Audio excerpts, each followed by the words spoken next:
Hello, today I'm going to show you how to replace your ball caps on your Audi A4 or S4 or RS4 Avant.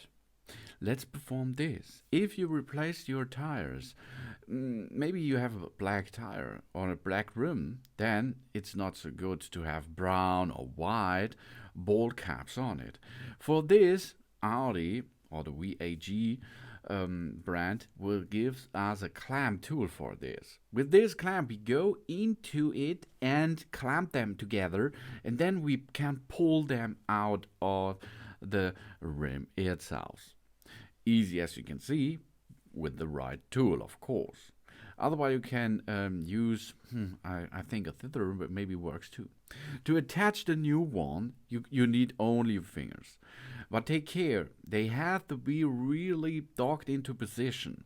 So take care of it, push it in position and push really hard to it until you hear a click sound or you can see all are on the same level. All the bolt covers are on the same level, then you have attached them right and you will not lose them again.